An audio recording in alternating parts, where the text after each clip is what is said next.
ST प्रयोगात आमच्या बंजारा समाजाला सामील करून घ्यावे व तात्काळ शासनाने जी.आर. काढावे ही माझी प्रमुख मागणी आहे। हा यशस्वी पार पडलेलं आरक्षण बघायचं आहे आणि त्यामुळे तुम्ही खऱ्या अर्थानं मुख्यमंत्र्यांबरोबर चर्चा करा, मी तुमची भेट घालून देतो। ही भूमिका त्यांना पटली।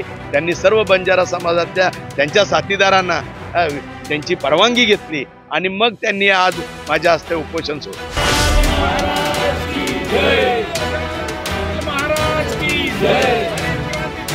वसंतराव नाईक साहेबांचा विजय असो, साहेबांचा विजय असो।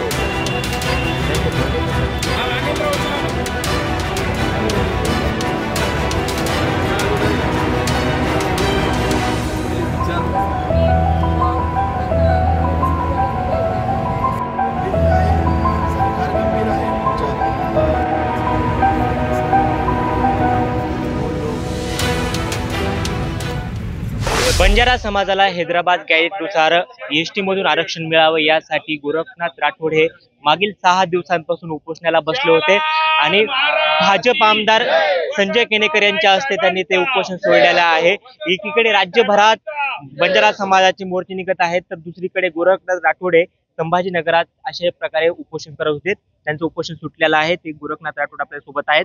काय मागण्या होत्या आणि 6 दिवसापासून तुमची तब्येतही चांगली ढासळलेली पाहायला मिळते, त्या मागण्या पूर्ण झाल्यात का तुम्ही आज उपोषण सोडले?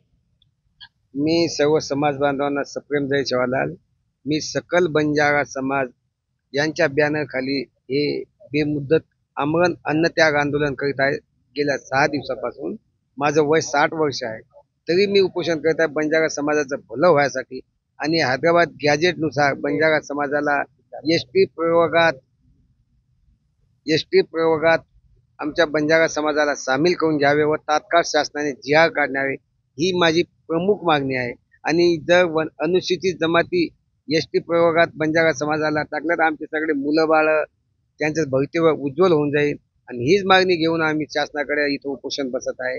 आणि केनेकर साहेबाच्या माध्यमातून आम्हाला तिथं त्यांनी आज सांगितलेले आहे की 11 लोकांचं शिष्टमंडळ मी तुम्हाला मुख्यमंत्र्यांसंग भेट घालून देतो आणि तिथं सविस्तर चर्चा करतो, याविषयी सविस्तर चर्चा होईल आणि मला वाटतं माझ्या समाजाचं भलं होईल असं मला वाटतं। त्यामुळे मी माझं उपोषण आज स्थगित करत आहे आणि जर शासनाने यापूर्वी जर आमच्या मागण्या समाजाच्या पूर्ण केल्या नाही तर मी आणखी उपोषण बसणार। तुमच्या हस्ते त्यांनी आज उपोषण सोडले, काय तुम्ही शब्द दिलाय आणि मुख्यमंत्र्यांची भेट सुद्धा घालून देणार आहात? या राज्याचे यशस्वी मुख्यमंत्री माननीय देवेंद्रजी फडणवीस साहेब एक खऱ्या अर्थानं महाराष्ट्र राज्य सरकार अतिशय कर्तव्य दक्ष पद्धतीने आज चालवत आहे आणि त्यामुळे गोरगरिबांच्या अपेक्षा माननीय मुख्यमंत्र्याकडनं पल्लवित झालेल्या आहे। निश्चितच न्याय देणारा फक्त एकमेव व्यक्तिमत्व आहे ते म्हणजे देवेंद्रजी फडणवीस आणि म्हणूनच परत बंजारा समाजाने जे महाराष्ट्रात एक मोठं आंदोलन सकल बंजारा समाजाच्या माध्यमातून उभं केलं, त्याच मराठवाड्यातले सक्रिय या आंदोलनातले चळवळीतले नेते गोरख राजपूत राठोड यांनी 6 दिवसापासून आमरण उपोषण केलं। त्यांनी पाणी सुद्धा पिलं नाही आणि निश्चितच त्यांची प्रकृती खालवत आहे आणि ते सरकारच्याही लक्षात आलेलं आहे। निश्चितपणे मी सरकारचाच प्रतिनिधी म्हणून आज मी त्यांना विनंती करायला आलो की आपण हे उपोषण मागे घ्यावे, सरकारबरोबर सकारात्मक चर्चा होईल। तुमच्या मागण्याच्या बाबतीत सरकार गांभीर्याने बघत आहे आणि निश्चितच यांची प्रकृती खालवू नये। समाज यांच्या प्रकृतीमुळे काही वेगळं वळण समाजाने घेऊ नये या भूमिकेतून मी आज यांचं उपोषण सोडवण्यासाठी आलो।